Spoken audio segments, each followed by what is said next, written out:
Keira has turned against me because I do stand up to her. She hates that. When she's wrong, she's never had anybody correct her, so she puts it on the race and says, oh, it's because you're a white man. My daughter and I have butted heads for years.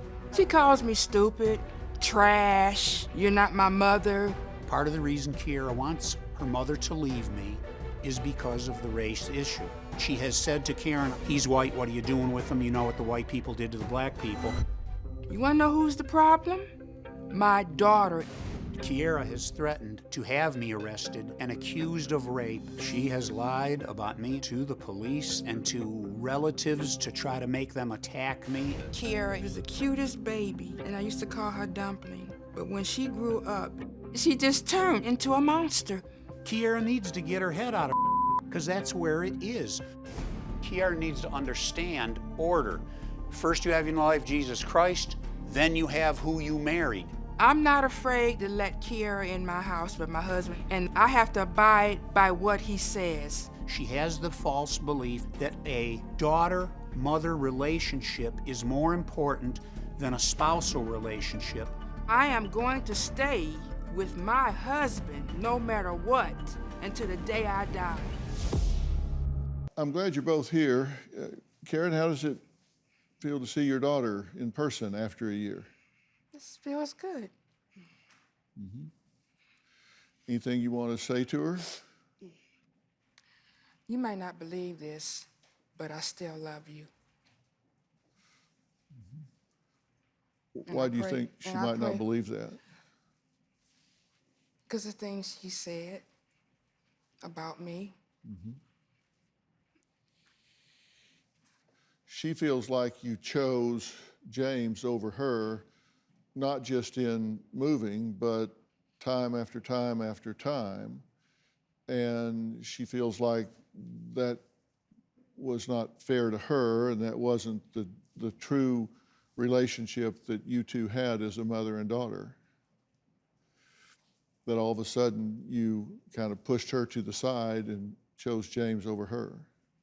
Doesn't she have that right as a mother? I didn't push her to the side.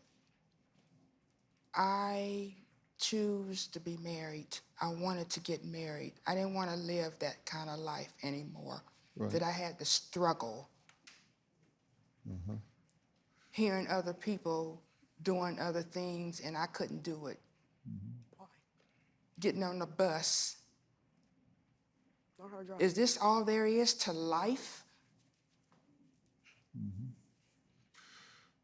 And let me say, that is a very reasonable thing for a woman to do, to say, I'm adult and I want to choose to have a relationship, and children don't tell their parents what they can do and not do.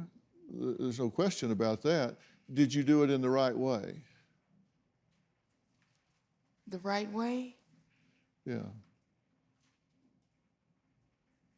By getting married? No, I'm saying, was she ambushed with this? Did she know what was going on? Was she in the loop about this? I told her that I was going to get married. I told her. So there was no ambush here. She knew you were in a relationship. She knew what you intended to do and then what you planned to do when you planned to do it. Is that true? Did I now? When? When did you tell me? I told you that I was getting married. You did tell me you were getting married, Mom. You didn't tell me you was getting married in the span of 3 months. You met him in August, met him in person in September, and married him in October, all of the same year. You don't think that was an ambush less than 90 days? I have that right. I'm not saying you don't have that right, but you felt like you did that the right way. You honestly can say. I met him online. Exactly. You knew nothing about this man, and you married him like that. A good husband, because all the other men that I ever had in my life treated me like. And now he treats your daughter like. Do you have a story or a question for me? Click the link in the description and tell me what in the world is going on.